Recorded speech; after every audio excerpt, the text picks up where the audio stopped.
আসসালামু আলাইকুম, welcome to English apps. আজ আমরা অষ্টম শ্রেণীর চতুর্থ সপ্তাহের বাংলাদেশ ও বিশ্ব পরিচয় অ্যাসাইনমেন্টের সলিউশন নিয়ে ক্লাসটি করব।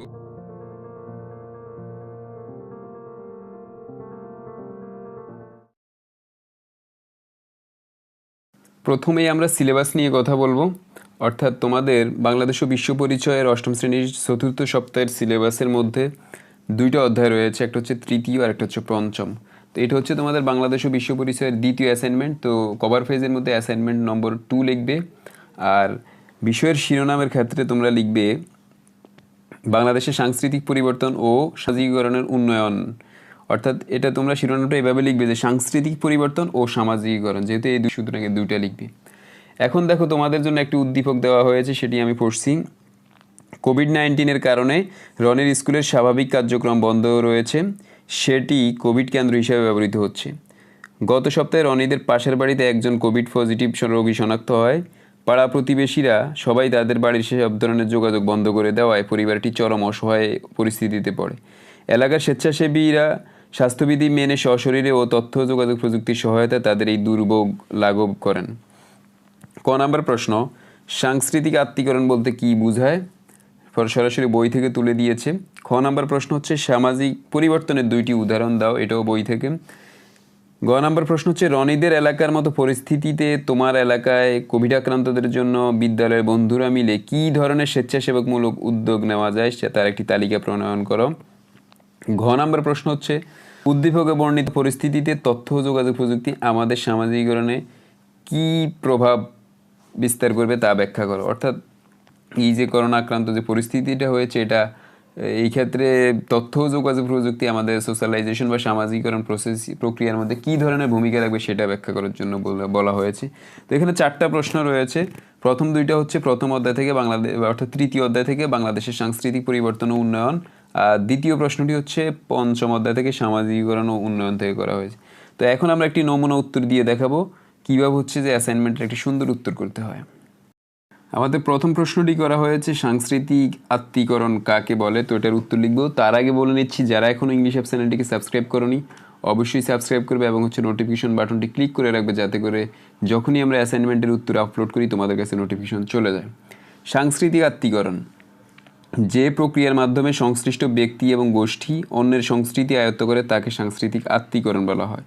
অর্থাৎ যেই প্রক্রিয়া বা প্রসেসের মাধ্যমে কোনো ব্যক্তি বা গোষ্ঠী অন্যের সংস্কৃতিটাকে, কালচারটাকে আয়ত্ত করার চেষ্টা করে, সেই আয়ত্ত করাকেই হচ্ছে সাংস্কৃতিক আত্মীকরণ বলা হয়। খ নম্বর প্রশ্নটি করা হয়েছে সামাজিক পরিবর্তনের দুইটি উদাহরণ দেওয়ার জন্য।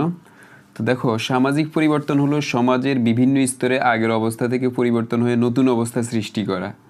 সামাজিক উন্নয়ন হলো এক ধরনের সামাজিক পরিবর্তন। সামাজিক পরিবর্তনের অনেক উদাহরণ রয়েছে, নিম্নে দুইটি পরিবর্তনের উদাহরণ দেওয়া হলো। প্রথম উদাহরণটি হচ্ছে বাংলাদেশে অনেক জায়গায় এখন লাঙ্গলের পরিবর্তে ট্রাক্টর ব্যবহার করা হচ্ছে। এটি একটি সামাজিক পরিবর্তন। অর্থাৎ আগে একসময় লাঙ্গল দিয়ে হাল চাষ করা হতো, এখন সেই লাঙ্গলের পরিবর্তে এখন ট্রাক্টর ইউজ করা হচ্ছে। এটা একটা সোশ্যাল সেন্স বা সামাজিক পরিবর্তন। 2 নম্বর হচ্ছে কৃষি, শিল্প, শিক্ষা ও চিকিৎসায় সনাতন পদ্ধতির পরিবর্তে তথ্য প্রযুক্তির ব্যবহার করা হচ্ছে। অর্থাৎ কৃষি, শিল্প, শিক্ষা, চিকিৎসা একসময় সনাতন পদ্ধতিতে রুগী দেখা হতো বা পড়াশোনা করা হতো, হাল চাষ করা হতো, শিল্পে ব্যবহার করা হতো, কিন্তু বর্তমানে আইসিটি বা তথ্য যোগাযোগ প্রযুক্তির আশীর্বাদের ফলে অত্যাধুনিক যন্ত্রের মাধ্যমে সেই কাজগুলো করা হচ্ছে, যেটি একটি অন্যতম সামাজিক পরিবর্তনের উদাহরণ। এ হচ্ছে 2টা উদাহরণ। তোমাদের বই থেকে আমি সরাসরি এই উদাহরণ 2টি দিয়েছি। অনেকে অনেক রকম উদাহরণ দিতে পারে, কিন্তু আমরা বইয়ের আলোকে দেওয়ার চেষ্টা করি, কারণ তোমাদের উত্তরটি নির্ণয় করা হবে বইয়ের আলোকে, তাই বইয়ের আলোকে অ্যান্সারটি করার চেষ্টা করেছি। গ নম্বর প্রশ্ন আমাদেরকে করা হয়েছে উদ্দীপকে রনিদের এলাকার মতো তোমার এলাকা যদি পরিস্থিতি সৃষ্টি হয়, তাহলে তুমি তোমার স্কুলের বন্ধুদের নিয়ে কী ধরনের স্বেচ্ছাসেবী কাজ করতে পারো সেটার একটা তালিকা করো। তো আমরা লিখলাম, উদ্দীপকে বর্ণিত রনিদের কোভিড আক্রান্ত এলাকার মতো আমাদের এলাকায় আমার বন্ধুদের নিয়ে স্বেচ্ছাসেবকমূলক অনেক উদ্যোগ নেওয়া যেতে পারে। নিচে সেই সম্পর্কে বিস্তারিত আলোচনা করা হলো। দেখো, করোনা আক্রান্ত ব্যক্তিকে হোম করতে হবে। করোনা আক্রান্ত ব্যক্তির সংস্পর্শে যারা ছিল তাদের চিহ্নিত করে 14 দিনের হোম কোয়ারেন্টাইন নিশ্চিত করতে হবে। যেসব পরিবার বা বাড়ি লকডাউনের আওতায় পড়বে তাদের জন্য খাবার নিশ্চিত করতে হবে। সাধারণ মানুষের নিরাপত্তার জন্য সতর্কবার্তা প্রচার ও প্রসার করতে হবে।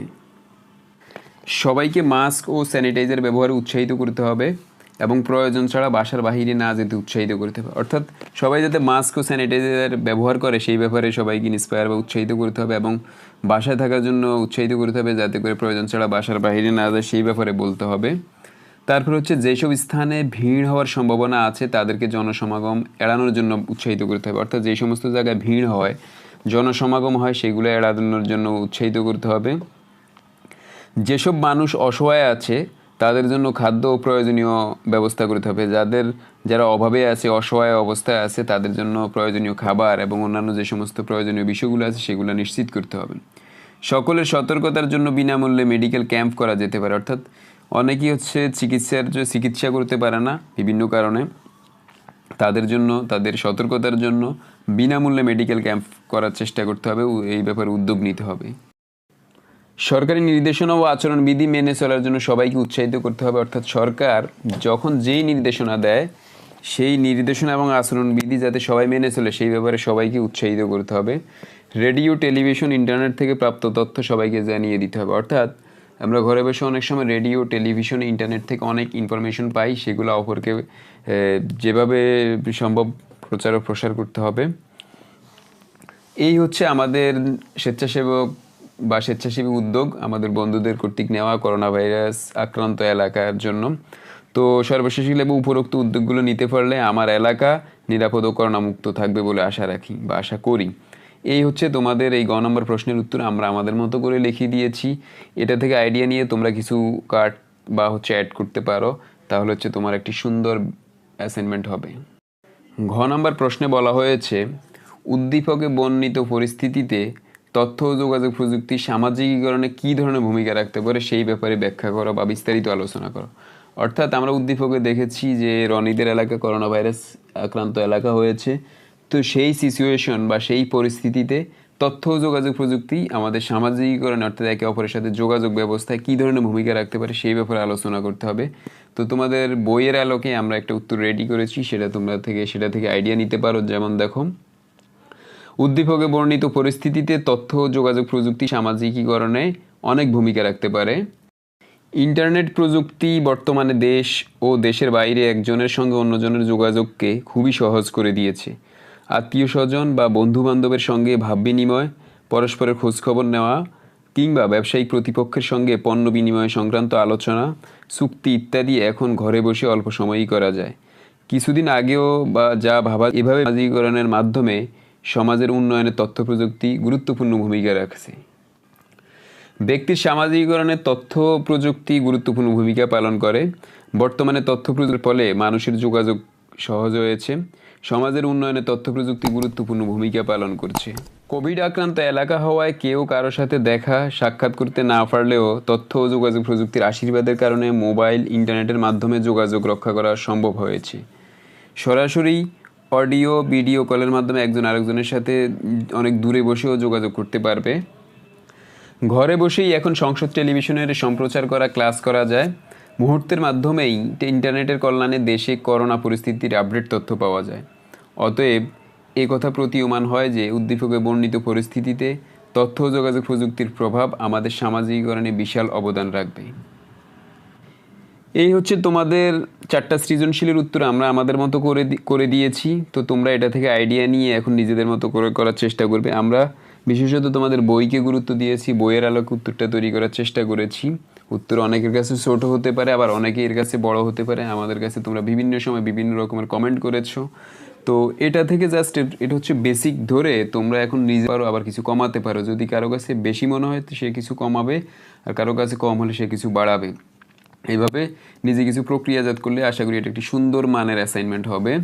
আশা করি এইভাবে যদি তোমরা জমা দাও ভালো মার্কস পাবে। চ্যানেলটিকে সাবস্ক্রাইব করে নিয়ে অবশ্যই সাবস্ক্রাইব করবে এবং নিচে দেখা বেল আইকনটি ক্লিক করে রাখবে, যাতে করে আমরা যখনই অ্যাসাইনমেন্টের ভিডিও আপলোড করি তোমাদের কাছে নোটিফিকেশন চলে যায়। তোমরা জেনে আনন্দিত হবে যে ইংলিশ অ্যাপ চ্যানেলে 6ষ্ঠ থেকে দ্বাদশ শ্রেণী পর্যন্ত সকল ক্লাসের ইংরেজি গ্রামারের উপর ক্লাস রয়েছে। তো তোমরা সেখান থেকে ক্লাস দেখে গ্রামারে উপকৃত হতে পারে। অর্থাৎ আমাদের প্লে লিস্টের মধ্যে ক্লাস ওয়াইজ অর্থাৎ JSC grammar, SSC grammar, SSC grammar, আলাদা আলাদা প্লেলিস্ট রয়েছে, সেখান থেকে দেখে নিবে। কারণ আমরা হচ্ছে প্র্যাকটিস বেসড গ্রামার করাই, অর্থাৎ প্র্যাকটিস দিয়ে হচ্ছে গ্রামারটাকে শিখাই। সেটা অনেক বেশি ইফেক্টিভ হয়। আমরা স্টুডেন্টদের উপর অনেক বেশি পরীক্ষা নিরীক্ষা করে এই পদ্ধতিটার উপর এই ক্লাস নিচ্ছি। তো আশা করি তোমরা তোমাদের গ্রামার প্রবলেম হলে সেখান থেকে ক্লাস দেখে নিতে পারবে। তো সবাই ভালো থাকো, সুস্থ থাকো, আল্লাহ হাফেজ।